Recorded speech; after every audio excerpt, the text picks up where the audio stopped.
types of film theory.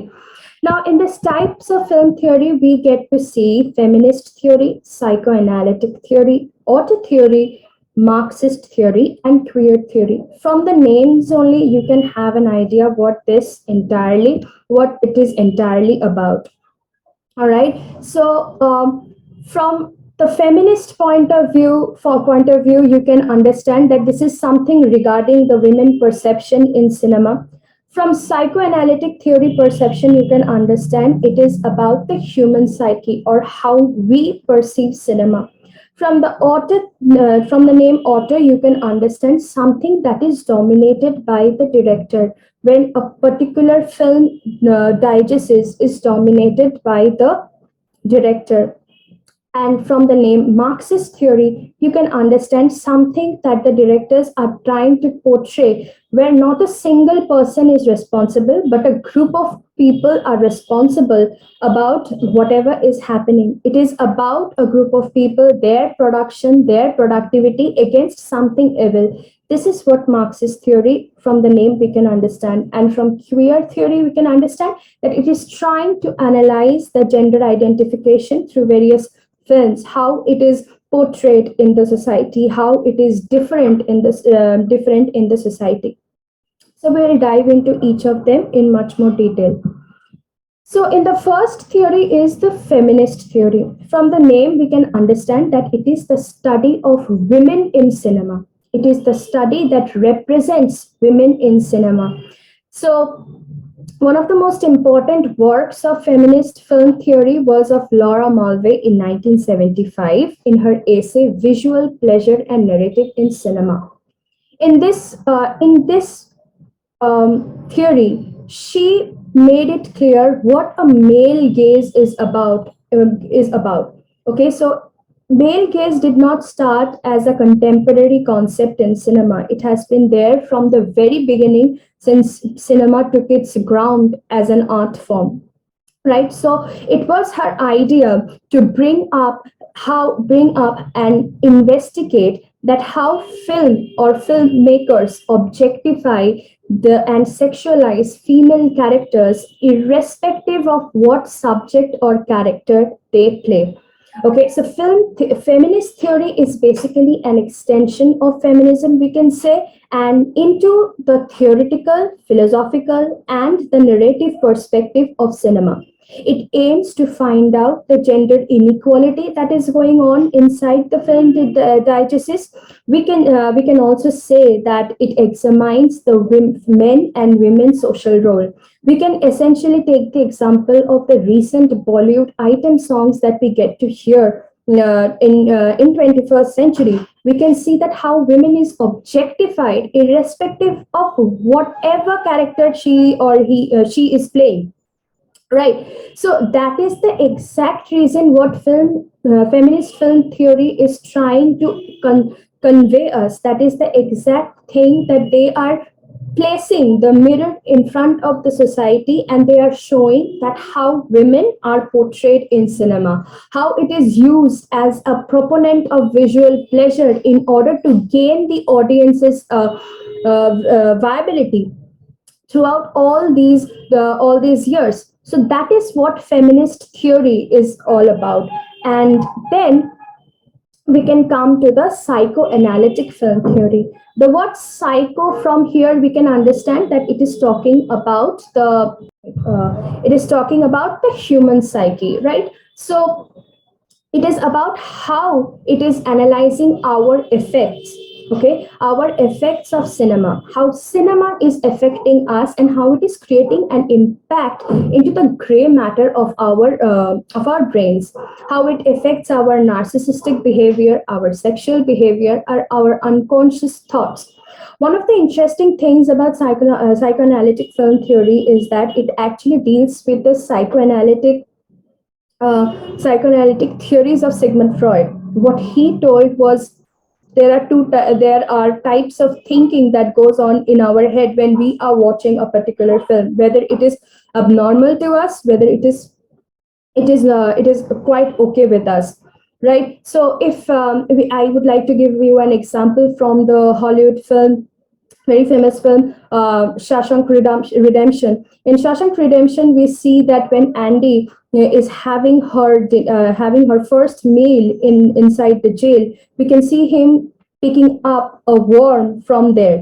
So as you are watching this, you are a bit backtrodden that how can he eat that food because there is a worm in it, and that was the exact reaction of Andy because he it was his first meal. He doesn't get to eat every day where the meal is actually having a worm in it, right? But to the other inmates, his jail inmates, it was quite normal because for years they have been getting meals and they might find these kind of things in their meal.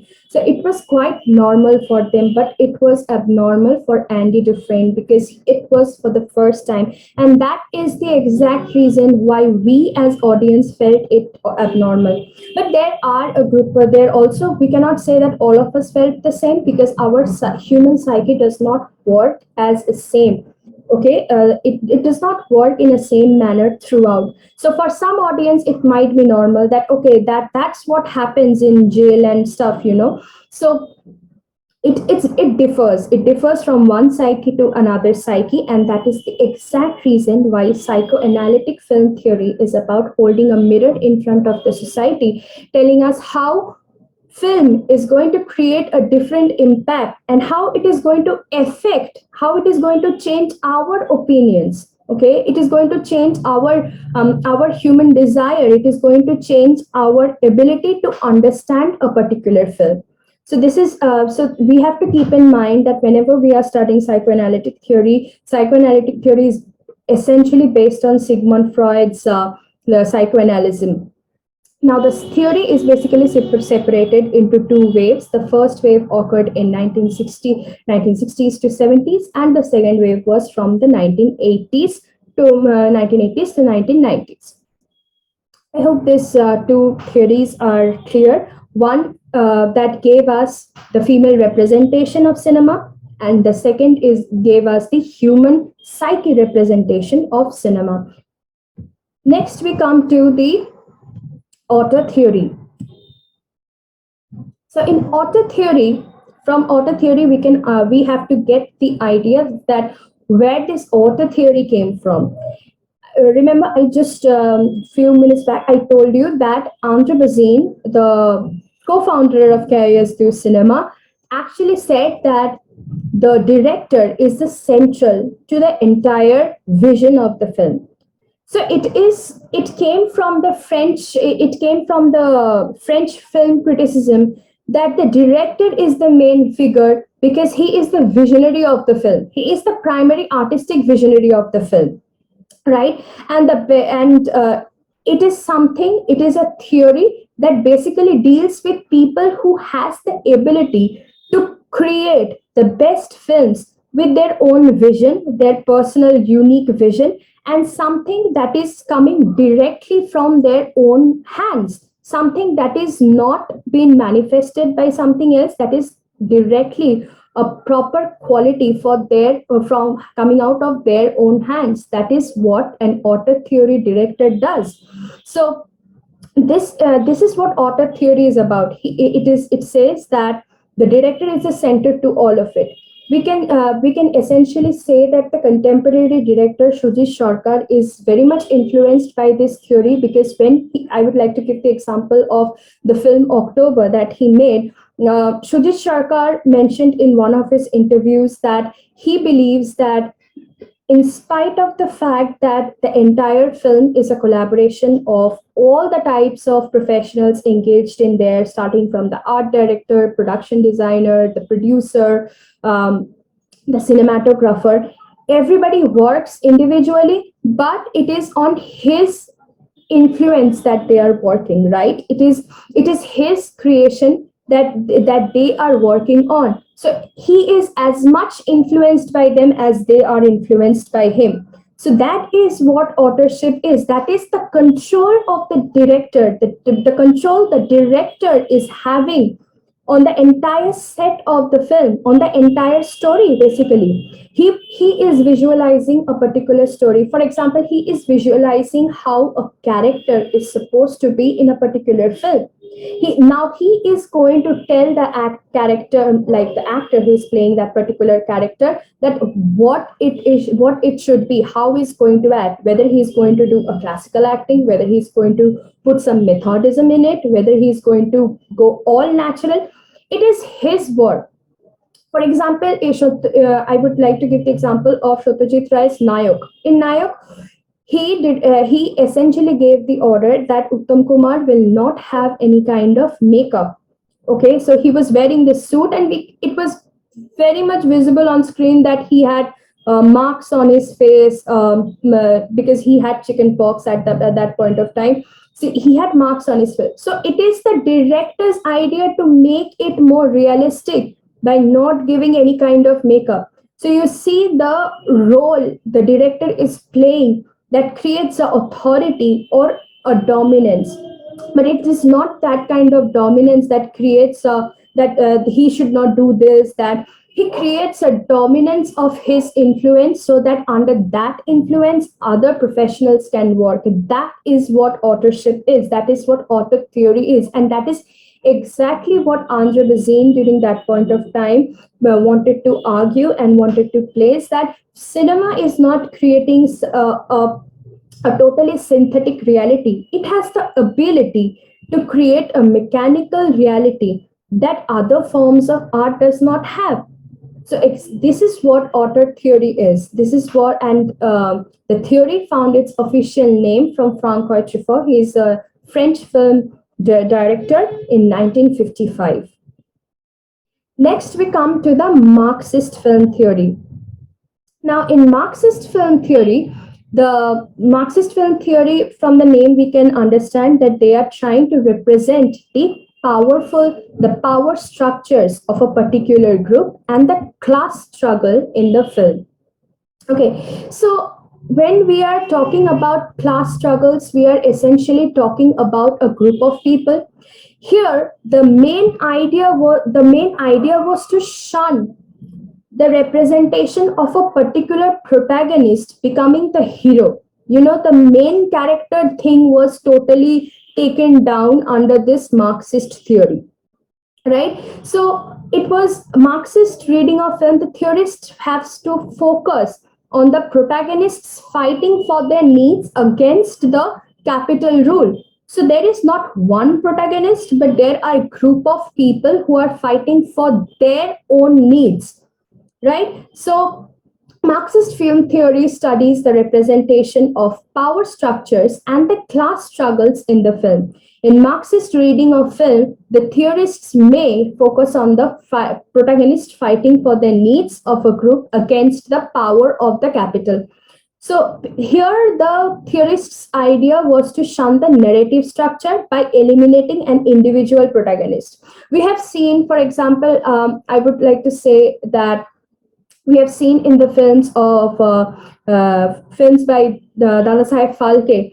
No, he had a pattern of film. Okay, he had a characteristic that he used to use, that he used to use godlike structures or heroic structures in his films, and this was a particular theme that was essentially taken up by Indian mainstream cinema. Like, it is even viable even today, that the hero is the only thing that matters in the entire film, and they don't give any clue or thinking to the content, the structure, the elements of the film. The hero is the main thing, and that is what the film is all about. But here in Marxist film theory, they are telling that it is not one particular person, it is the culmination of all the people and how they are fighting for their particular need. The idea was to shun the narrative structure by eliminating the individual protagonist and tell stories that action is moved by the group. Their idea was to make people understand something that was attainable and not something imaginary or unrealistic in nature. They did not want to give hopes to people that yes, there is a heroic structure, and they are going to save us from these kind of problems that the society is facing. But they are rather placing a mirror in front of the society and telling that this is not what it happens. It is the people who is going to fight for their things, and it is them who is going to take away what has been taken from them.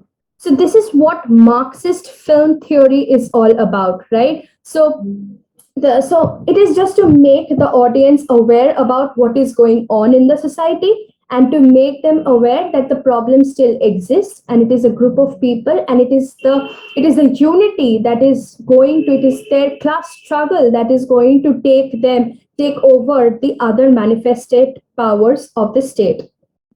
Next, we come to the queer theory. From the name, we can understand that it is talking about the different problems that the society faces, the people of the society face in their gender orientation. And these films are actually, these films are exploring the sexual orientation and the gender identity that manifests in cinema. For over the years, we have seen that films portraying only a male and a female protagonist. How many film can you actually say that actually says talks about two female protagonists, two male protagonists? It is not like that. So the idea was to create a representation that there are there are characters that needs to be viabilized, because that is what society is about. It is not only the female and the male protagonist that holds up the entire cinema. There are storylines, there are plots where there are two male protagonists, where there are two female protagonists, and there can be multiple amount of sexual orientations in a film that often and generally triggers a lot of human base. So the queer theory is not only dealing in a minor stage, it is dealing at a major state, and it is about the identification of an individual man or a woman, but not an identification of the entire group. When you're seeing a film that essentially portrays the queer theory, you are seeing that they are talking about that particular person, which they represent the entire society, right? So they are placing a mirror in front of the society, that they are talking about the gender identification that is lacking in most of the cinema. And that is what the theorists are trying to tell, that it not only examines the community surrounding the queer humans, but also the community that he himself forms, the problems that he himself is facing in this entire community, who are actually being individualized, who are not seen as common, as a common container. They are seen out of the container, or out of the box, as we can metaphorically say. So these are the film theories that we came across. That is the feminist, the authorship theory, the psychoanalytic theory, the Marxist theory, and the queer theory. I hope the idea is clear with you all.